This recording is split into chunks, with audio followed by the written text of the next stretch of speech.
Hey guys, subscribe for daily content, and if you're shopping for gear, make sure you check out the description for the newest items at some of the very best online retailers. There's also links for some of the items that I personally recommend. Thanks! What's going on YouTube? Metal Complex here, and today I've got another short little unboxing video to share with you guys a new release from Arcane Design. I'm really excited about this one because this is the newest version of their original knife, which if you remember years ago, I was so excited about. There was nothing else in the knife hold that looked exactly like it. And honestly, still to this day, I don't think anything looks exactly like this knife.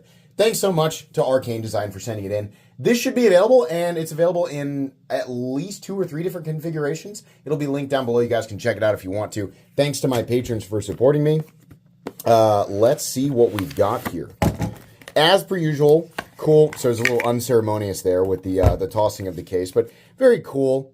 Box here with the packaging is nice is what I'm trying to say. So this is the Necronaut V3. We have MCUT, which by the way, I think Bestech, one of my questions was, is this still OEM'd by Bestech or Riot? When we have MCUT listed there, especially what's going on with Crucible. And I think it was actually an Eric Glesser quote that got people worried. People are worried if whether or not MCUT is authentic Crucible MagnaCut or if it's a Chinese company creating the identical composition and labeling it as MCUT because of some legal thing. According to Bestech's post, this is still authentic Crucible MagnaCut. I believe their post is on Instagram. It could be on YouTube as well. That's just me, telling you what the post said, but that is what they posted there. So in the past, they have always worked directly with Crucible in terms of getting the authentic steel. So as far as I know, this is legitimately MagnaCut. So anyways, March 1st, 2025, assuming that this is actually the Bestech OEM, which I believe is the case. This is the Necronaut V3. Oh, okay. So dramatically improved from the version 1, and I'll tell you right off the bat, where I'm going to notice it is this area here. No pivot and contoured. Not flat and not blocky anymore. It still has that cool Necronaut look. It's just not that. Do you guys remember the original Riot made hyper angular Necronaut? It was really awesome. I loved how it looked aesthetically and like in terms of design. It was so cool. The drawback was it was like squeezing a pineapple. I mean, it was not comfortable. Very nice. Super aggressive Tanto. We still have that nice original blade shape. Very, very fun. These you can't call them studs. They're more like thumb shelves with texturing on them. A little bit into the cutting path, but I think that was probably just part of the design, right? Just trying to make it look cool. You're probably losing if you cut straight down. Yeah, maybe 3/4 of an inch of cutting edge. So that's going to matter to some people, not as much to others. I'll get you guys a nice look at that plunge grind there for those of you who really care about that. I know that some people definitely do. We have a very, very aggressive compound American Tanto with a hollow ground initial edge and then flat up here. Ridiculously pointy tip. Oh my goodness. This looks so good. The red bolster, I've always loved that, right? That's really cool. And then we have the PVD titanium. Nice, nearly seamless transition there between the two. And then we have in here probably a steel liner lock. Let's take a look real quick. Where's my flashlight? There it is. Probably nested steel. And yes, that is the case. You can see there, no lock bar insert, but there is the detent ball. That's fine. Would have loved to see, boy, the action on that's really nice. Would have loved to see a nested titanium liner lock, but I'm okay with steel. I do like that because the lock isn't exposed. So you can just, squeeze on it all you want. It doesn't affect the lock bar. And you can put your fingers wherever you want when you deploy it. Again, not affecting the lock bar. Ergonomically, you still kind of have this awkward 1.5, like where my fingers land.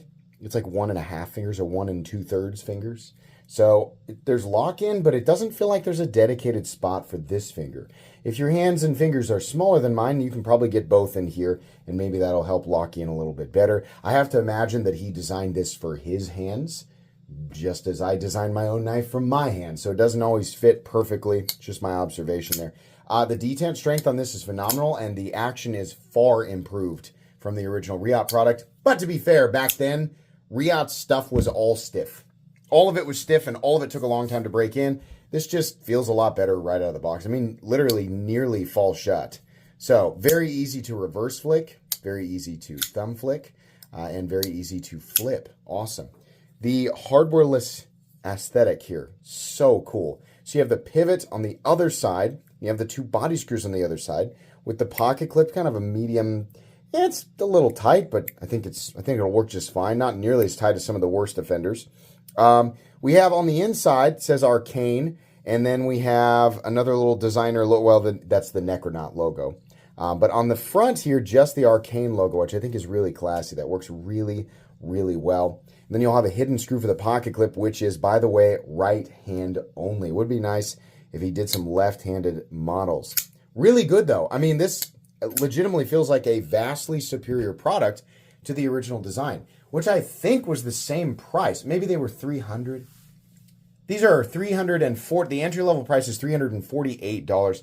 So what I always say when I'm looking at high-end Chinese production knives is, I have if you're going to go like super plain Jane, titanium, and something like S90V or M390, and it's just kind of basic, then you can get away with $200. Like that's fine.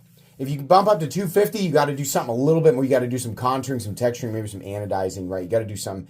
If you're going to get over $300, you really have to bring it with the design. I mean, there's certain things that I think absolutely have to be present. Obviously, a premium steel, in this case, Magna Cut, definitely. The compound grind definitely helps. Full titanium backspacer and milled pocket clip, that helps. Contoured titanium, sometimes textured for sure. But it also needs to, I don't like to buy things that are over $300 unless they have a lot of personality. And I honestly feel like the vast majority of people buying knives that cost $300 or more, you're not only buying something that you expect to function, like if you really want to, whether or not it's convenient, in that territory, that's another thing. You want it to be built well, but you also want it to have a lot of personality.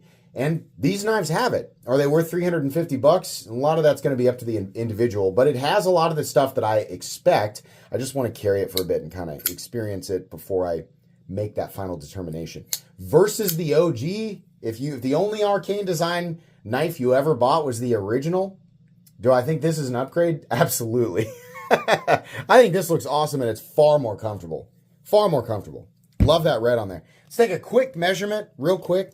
It's allergy season. I know if you guys are like, you're starting to sound like Steve-O, bro. Like, yeah, allergy season. I hit 30, and the universe was like, allergies. You have allergies, idiot. Like, that's just how it is. So, I'm probably going to sound like this for a bit. Whenever anything affects my throat, this last year, I was sick multiple times. Anything that affects my throat, it automatically turns me into Steve-O. So, sorry. I'm fine otherwise. Blade length, 3.5 inches. Overall length, 8 inches. Cutting edge, 3.35. Very cool. We'll weigh it real quick and be done. If I have my scale. I just used my scale for a YouTube short. And it is, it's right here to my right. I'm going to guess this probably weighs in the 4s. Maybe 4.5. 4.8 ounces, about what I'd expect. Okay. First impressions on this, very good. You're either going to love the aesthetic, or I can't imagine anybody hates the aesthetic, but it is very, very unique looking. Once you see the Necronaut, that's the look of the Necronaut. The classic Arcane red, black satin. They also have a black gray satin that looks really good if you're not into the red. But anyways, that's going to be it today.